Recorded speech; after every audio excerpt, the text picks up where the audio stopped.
அன்பானவர்களே வணக்கம். போன வீடியோவில் ஈர்ப்பு விதி எப்படி செயல்படுதுன்னு பார்த்தோங்க. இந்த வீடியோவில் ஈர்ப்பு விதியை பயன்படுத்தி நீங்கள் நினைச்சது அனைத்தையும் எப்படி அடையலான்னு பார்க்கலாங்க. சின்ன வயசுல நம்மெல்லாம் அலாவுதீனும் அற்புத விளக்கும் கதையை கேட்டிருப்போம். ஏன் ஒரு சிலர் படத்தை கூட பார்த்துருப்போம். அதில் விளக்க தேய்ச்சதும் பூதம் வெளியே வந்து ஒரே ஒரு விஷயத்தை தாங்க சொல்லும், தங்கள் கட்டளை என் பாக்கியம். இந்த பிரபஞ்சமும் அந்த பூதம் மாதிரி தாங்க. நம்ம ஆசைகள் அனைத்தையும் நிறைவேற்றும். ஆனால் பிரபஞ்சத்துக்கு நம்ம வாய்மொழி புரியாது.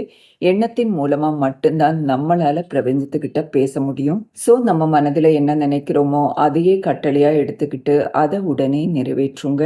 உதாரணத்துக்கு நாளைக்கு ஒரு பெரிய பிரச்சனையை ஃபேஸ் பண்ண வேண்டி இருக்கு, அதை எப்படி சமாளிக்க போறேன்னு தெரியலேன்னு அந்த பிரச்சனையை பத்தி மட்டும் நினைச்சிட்டு இருந்தீங்கன்னா பிரச்சனை மட்டும்தான் உங்க வாழ்க்கையில இருக்கும். ஆனா அதுல கவனம் செலுத்தாம இந்த நாள்ல இந்த நொடியில உங்க வாழ்க்கையில இருக்கிற சின்ன சின்ன சந்தோஷங்களை நினைச்சிட்டு இருந்தீங்கன்னா மேலும் சந்தோஷம் உங்களை வந்து சேருங்க. நீங்க கேட்கலாம், சுத்தி பிரச்சனையா இருக்கும்போது எப்படி சந்தோஷமா இருக்கிறதுன்னு. ஆரம்பத்துல அது கொஞ்சம் கஷ்டமா தான் இருக்குங்க. ஸோ ஆரம்பத்தில் நீங்கள் சந்தோஷமாக இருக்கிற மாதிரி ஒரு ஃபால்ஸ் இமேஜை க்ரியேட் பண்ணிக்கணுங்க. உங்களை நீங்கள் சந்தோஷமாக இருக்கிற மாதிரி நம்ப வைக்கணும். போக போக அதுவே உங்கள் பழக்கமாக மாறிடுங்க.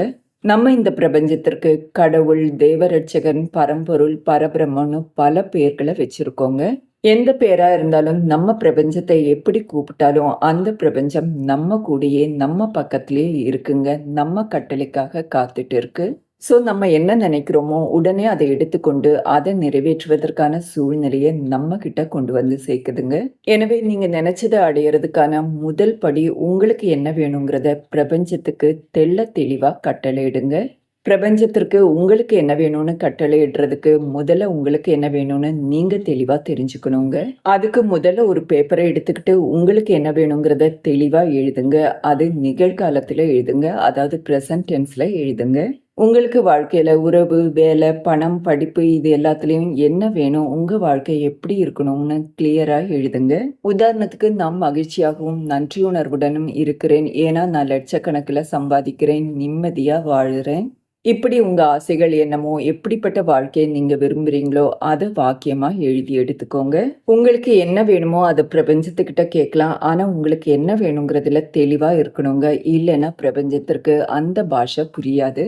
உதாரணத்துக்கு, நீங்க கை நிறைய சம்பளத்தோட வேலை வேணும்னு கேக்குறீங்க, அதே நேரத்துல மனசுல பல பிரச்சனைகளையும் ஓட விடுறீங்க. ஸோ உங்களுக்கு வேலை கிடைச்சாலும் அங்க நிம்மதியான சூழல் இருக்காதுங்க. ஏன்னா நீங்க பிரபஞ்சத்தை குழப்பிட்டீங்க. உங்களுக்கு என்ன வேணுங்கிறத பிரபஞ்சம் கிளியரா புரிஞ்சுக்கல. நீங்க ஒரு தங்க புதையலை அடையிறதுக்காக டிராவல் பண்றீங்க, ரோடுடைய எண்டுக்கு வந்துட்டீங்க. அதுக்கப்புறம் லெஃப்ட் போகணுமோ ரைட் போகணுமோன்னு தெரியாம குழம்பி போய் நிக்கிறீங்க. அப்போ அந்த வழியா ஒரு ஆட்டோ வருது. ஆட்டோவை நிறுத்தி உங்க டெஸ்டினேஷனுக்கு போகணும்னு சொல்றீங்க. ஆனா லெஃப்ட்ல போகணுமா ரைட்ல போகணுமான்னு உங்களுக்கு தெரியல. அட்ரஸும் சொல்ல முடியல. ஆட்டோ டிரைவரால நீங்க போக வேண்டிய இடத்துக்கு கொண்டு போய் சேர்க்க முடியுமாங்க? கண்டிப்பா முடியாதுங்க. பிரபஞ்சமும் அந்த ஆட்டோ டிரைவர் மாதிரி தான். ஸோ உங்க வாழ்க்கையுடைய லட்சியம் என்ன, உங்க டெஸ்டினேஷன் என்னங்கிறத தெளிவா புரிஞ்சு வச்சுக்கோங்க. நீங்க நினைச்சதை அடையிறதுக்கு அடுத்து முக்கியமா நீங்க பண்ண வேண்டிய விஷயம், நீங்க நினைச்சது எதுவா இருந்தாலும் அது உங்களுக்கு கிடைக்கும்னு முழுமையா நம்பணுங்க. அந்த நம்பிக்கை எப்படி இருக்கணும்னா, எள்ளளவு கூட சந்தேகம் இல்லாத நம்பிக்கையா இருக்கணும்.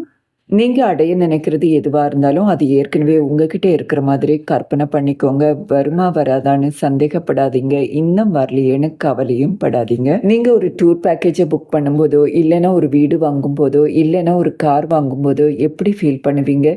அது நீங்க போற டூர், நீங்க வாங்கின வீடு, நீங்க வாங்கின கார்னு நினைச்சு ரொம்ப சந்தோஷப்படுவீங்க.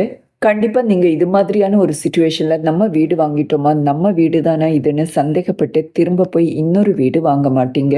இதை தாங்க நீங்க லா ஆஃப் அட்ராக்ஷன்லயும் அப்ளை பண்ணணும். நீங்க என்ன அடைய நினைக்கிறீங்களோ அது ஏற்கனவே உங்ககிட்ட இருக்கு. ஸோ அது கிடைக்குமா கிடைக்காதாங்கிற கவலையே உங்களுக்கு வேண்டாங்க. நீங்க சாதனையாளர்களுடைய வாழ்க்கை வரலாறை படிச்சு பார்த்தீங்கன்னா தெரியும். அவங்களுடைய வாழ்க்கையெல்லாம் சாதாரணமாக தாங்க ஆரம்பிச்சிருக்கோம்.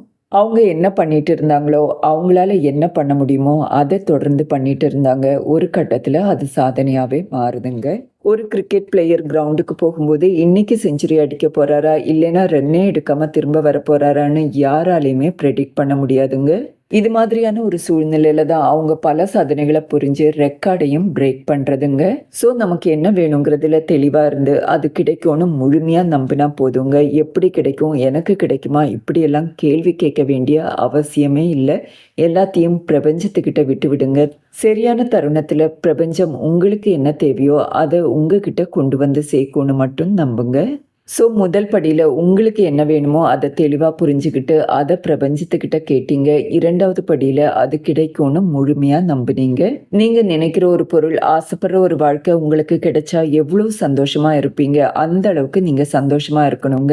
அதுதான் 3வது படி. நீங்க எந்த அளவுக்கு சந்தோஷமா இருக்கீங்களோ, அந்த அளவுக்கு வேகமா நீங்க ஆசைப்படுற அனைத்தும் உங்கள வந்து சேருங்க. நீங்க எத பண்ணா மகிழ்ச்சியா, நம்பிக்கையா உங்களால இருக்க முடியுமோ, அத தொடர்ந்து பண்ணிட்டு இருங்க. உதாரணத்துக்கு நீங்க வாங்க நினைக்கிற ஒரு காருடைய ஷோரூமுக்கு போய் அந்த கார பாருங்க.